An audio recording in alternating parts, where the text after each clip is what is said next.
So today I got a really interesting video to share with you guys because I feel like nobody's talking about this, but what is really important is actually to look at the numbers of bankruptcy filings year over year to get a gauge on how good the economy is, how good the average American is. And I got some numbers and we're going to look at them. And first we're going to go over an article right now that is talking that bankruptcy filings have risen 16.2% year over year, right? Personal and business bankruptcies filing rose 16.2% in the 12-month period ending June 30th, right? So they come out every quarter, so 4 times a year. And according to statistics released by the Administrative Office of the U.S. Courts, annual bankruptcy filings totaled over almost $500,000 year ending in June of 2024, compared to only 418,000, right? So that is 100,000 less than last year's. Business filing rose 40%. So there's 40% more bankruptcies with businesses than there were last year, from almost 16,000 to 22,000 in year ending June 30th, 2024. To non-business bankruptcy filings rose 15.3% from 464,000 compared to 400,000 in the previous year, right? Bankruptcies totaled for the previous 12 months are reported 4 times annually, right? So this is absolutely crazy. When we're looking at all these bankruptcy filings, I've also looked at what causes these bankruptcy filings. And when businesses cause for bankruptcy filings, it is actually a way bigger indicator that it is actually way harder for companies to generate money, that there's issues, and they actually file bankruptcies. And businesses can just file bankruptcies and still continue on, operating. They just renegotiate their debt. But when a consumer does it, it is way harder on them because it destroys their credit scores and all that kind of stuff, right? The caveat is if you're a small business versus a big business. Airlines file bankruptcies every few years, right? And they keep operating and doing that. Those are like American Airlines and all these other ones. But you personally aren't in a situation where you can just go file bankruptcy and then walk away a little with, in a little credit score thing and then keep on going, right? It has huge implications for you, right? And for these people that are gonna, write in the comments, well, historically, we're not at a high. Yeah, that's because in 2008, we had 1.3 million bankruptcy filings. And when we look at the national debt, right? So it peaked at around 2008 and then it started to come down because all these credit got discharged and these people filed for bankruptcies. They didn't have jobs and then it started rising again. So we were looking at what causes bankruptcy filings, right? Divorce, unexpected expenses, financial problems, job loss, loss of income, foreclosure, student loans, emergency, and medical debt, right?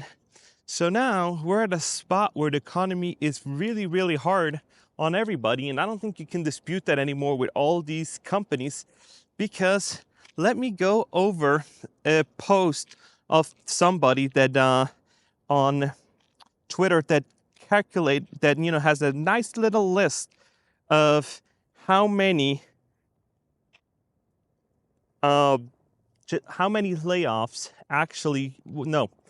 So I have a post right here from Twitter that somebody listed out how much each company let go. So I'm going to read a few of these and I'm going to say how much they've cut headcount, right? So let me get into the shade a little bit and read you those numbers, right? Because it is crazy to see some really big numbers and a pretty hefty job cut, right? Okay, headcount cut, right? Okay, here we go. So Dell recently just cut 15% of the workforce. Intel cut 15%. Intuit cut 10%. PayPal cuts 9%. Unity Software cuts 25%. Twitch cut 35%. Bumble cuts 30%. Expedia cuts 8%. Cisco cuts 5%. DocuSign cuts 6%. Snap cuts 10%. Riot Games cuts 11%. Wayfair cuts 13%. Indeed cuts 8%. Peloton cuts 15%. Tesla cuts 10%. Pixar cuts 14%. Discord cuts 17%. Lucid cuts 6%. UKG cuts 14%. Match Group cuts 6%. Brex cuts 20, Wayfair 13, Riot Games 11, Duolingo 10, Rent the Runway 10, eBay cuts 9. So these are huge companies. These are huge companies that all made headcount cuts, right? So now there is not somebody to absorb all these people, right? So when you are working for these companies, and most of them are tech companies, and tech companies are known for paying good salaries, right? Paying good benefits, paying good salaries. So people get accustomed to their lifestyle. And then, if you're making 100 plus, 120, $130,000, you drive the car that's appropriate, right? You have the house that fits the Bay Area, right? And you get accustomed to that lifestyle, right? And then all of a sudden you get cut. And now you're like, oh my gosh. And now you're scrambling trying to get another job. But it is not that easy right now to get another job. So you naturally have to put it on credit cards, put it on savings. And the only problem is with, putting it on using it from your savings is that at one point your savings are going to be, depleted depending on how much you've put away and how much you saved up. And it eats away at your saving really quick, right? Your lifestyle will eat away at your savings real quick if you have an expensive lifestyle. And I know people are going to be like, oh, I don't care about tech workers. They should just go and, who cares about them? Yes. And, I see where you're coming from. But then again, those are the people that, stimulate the economy. And you that's sitting on the keyboard typing behind it, I don't benefit from any of it. Well, you sure do, because you probably also buy coffee, you also buy goods, and you also buy different things from, grocery stores and all that. And with volume comes discounts, right? So you benefit from people overspending because you get cheaper prices and all these kind of other things because other people buy more than they need, right? And now we're at a spot where, oh, we got to pull back. And the Fed chair, Jerome Powell said, we need inflation to come down. And it just came down, it's at 2.9% now. And that has probably more to do with people being let go than anything else. So the soft landing that he's talking about is actually, a crash landing where, the half a plane burns up, but nobody has died yet. So you're like, yeah, we landed the plane, ripped up the runway, burnt down half the plane, but everybody kind of got out okay, broken limbs, and all these kind of other things. But yeah, we landed and nobody died, but, people are in the hospital on life support, but so far nobody died. And I'm like, it is crazy to think that, we're at a spot now where all these bankruptcy filings are up and up and up. And when we see, we see the curve of, of debt to income, and debts keep rising, all of a sudden we're like, hey, if debts keep rising and people are going to be let go, then at one point there needs to be that one straw that breaks the camel's back. And people say, oh, this is all common sense. It's not. It is not to everybody. Because when you're looking at the average American, and they got these numbers from Merrill Lynch and all these other companies that did, there's $500 and Americans can't do it. And I see people in my comments saying they're working 2 jobs trying to make ends meet, and they can't keep up with the expenses. And so I'm like, man, we're at a spot now where everything is so expensive and so brutal for all these people that, we need to change something. What it is we need to get jobs. And people have been telling me that, oh my gosh, if you lower interest rates, they're just going to keep on going. They're going to keep going with the job cuts, and there's not going to be more job creations. And you guys might be right. I don't know. And nobody else knows, because it is just ideas that we have, like hypothesis, right? We have this, and if is it tested, who knows? We might be, even in worse layoffs, coming up here, because companies need to make quarterly earnings, right? And they need to make sure that they're making money for their shareholders, right? And when we're seeing job cuts, like every tech company does cuts, you do also, as a CEO, want to be able to show profitability. And I feel like the last few years, this hasn't been the main priority for a lot of people. It has just been growth, growth, growth at any cost. Profitability wasn't key. It was growth. It has taken over market shares, and then we worry about profitability once we have the market locked, right? And that is where it comes to winner takes all economy, right? So this is where this is what I'm keep telling you guys, is that once you own the market, you dictate the price. It's just super simple. And when all these bankruptcy filings are rolling in, companies are doing them, and people are doing them, then somebody's got to carry these losses. Now, you might not care about that, but somebody has to pay the bill, right? And now you say, oh, the banks and all these, these credit card companies, they make enough money. Yes, they do, but that's why some people are paying 30% interest to make up for these losses. And now you're like, oh my gosh, who is paying that? And I say a lot of people carry balances, right? And especially on business accounts, I've carried balances before because it just gives you operating money, right? So if you are waiting on Stripe to pay out, you're waiting on vendors to pay you, or, sales to you, of stuff you did, you put on a credit card so it doesn't eat away your capital. So you have 30 days and then, they'll give you the money. And so you carry a balance till, they'll pay you, right? And in business, that's, what small businesses need to do is from time to time if times are tough, right? And I feel like not everybody is a business owner and sees that, right? Because if you're not a business owner, you don't get the concept of, of thinking about how it affects other people, how it affects, the broader people around you and your supplier, all these other people, right? That you're doing business with, right? And so that's why I'm always advocating of trying to get good deals, right?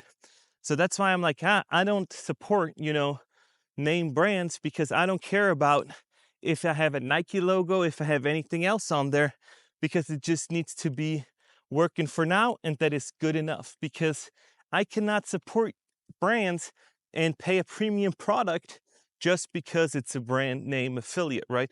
And now you might say, oh, it's a superior thing. It might be, but it might not.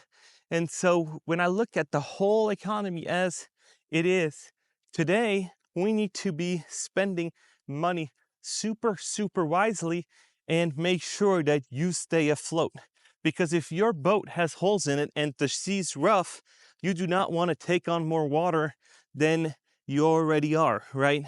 You want to make sure that you make it to shore and you weather out the storm, because not everybody is going to make it, unfortunately, without having tragic losses and filing for bankruptcy, losing their houses on foreclosures, and having other tragic stuff happen to them. And when you're looking at car repos, that's kind of where it starts, right? Because people have overspent on cars, right? They've bought during COVID. They're like, let me go, I have this free money now, so let me go buy this nice big car, and that I couldn't afford during, times like this. But hey, I had free money, so let me pay $20,000, $30,000 over asking price. And now I see videos every day of people wanting a new car, and they are so upside down, making $4,000 a month, saying that they're upside down $20,000+. And when you're thinking about how much money that is for somebody that's making $4,000 a month, it is ridiculous. And that is where it all starts. You lose your car, then, you lose your job because you can't get to work. And then, or you lose your job and then you lose your car and then you can't get another job because you can't get to work. So it's like a whole spiral downwards where just a little thing, a little hiccup in the road, causes big, big after effects. And people say to me all the time, the American consumer is way, way stronger than you think. Then I'm like, okay, then why are we seeing higher than ever credit card debt? Why isn't credit card debt going down? Why aren't car repos going down? Because the repo man sure making money now. I read an article the other day that said they can't hire repo people fast enough to repo all these cars.